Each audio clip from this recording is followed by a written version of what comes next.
ओम नमः शिवाय. पर्वत दर्शन नागरिक संघ पुणे. महाशिवरात्रीनिमित्त आज मंडळातर्फे सर्व शिवभक्तांना साबुदाणा खिचडीचे वाटप करण्यात येणार आहे. प्रथम शेगडीची पूजा करून घेऊया. त्यानंतर आपण टोटल 80 किलो शेंगदाणा आपण कढईमध्ये भाजून घेत आहे.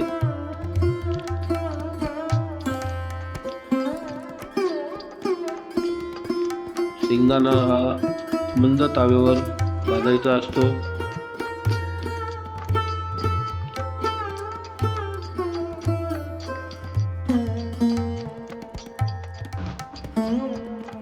आपण आता टोटल 250 किलो शाबूत तांदूळ हा खिचडीसाठी आपण भिजवत ठेवणार आहोत.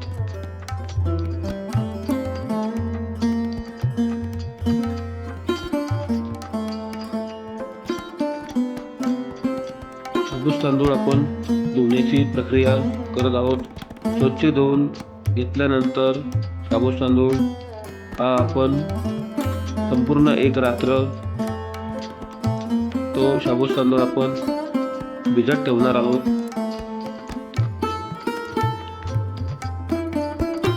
तांदूळ स्वच्छ धुवून घेतलेला आहे. दुसऱ्या पाण्याने पण शाबूत तांदूळ धुण्याचे काम चालू आहे आणि फायनली आपला शाबूत तांदूळ दुसऱ्या दिवशी हा संपूर्ण असा मऊसर भिजवून झालेला आहे आणि खिचडी करण्यायोग्य परिपूर्ण शाबूत तांदूळ हा तयार झालेला आहे. कढईमध्ये तेल घेऊन त्यामध्ये हिरवी मिरची आपण टाकलेली आहे.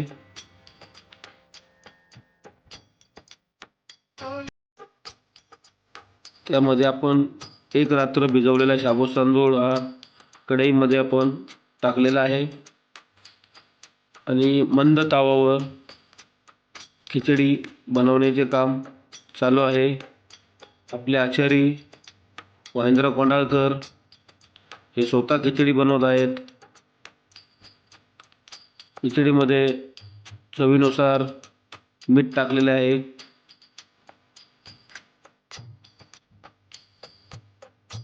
शाबूत तांदूळ हा नेहमी मंद आचेवर भाजायचा असतो. शाबूत तांदूळ भाजून झाल्यानंतर त्यामध्ये आपण शेंगदाण्याचा बारीक केलेला कूट वापरलेला आहे.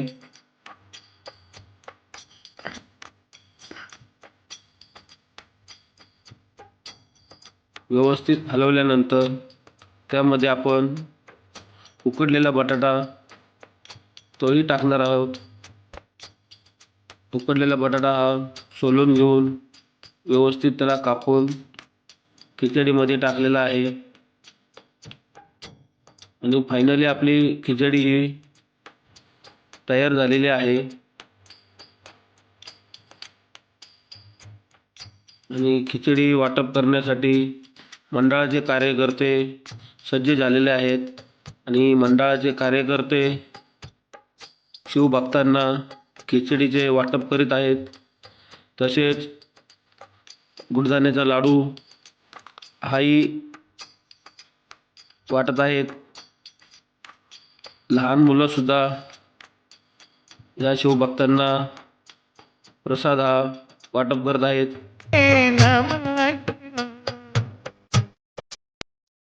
मंडळाने दरवर्षीप्रमाणे 300 किलोची खिचडी वाटपाचा कार्यक्रम केला आहे.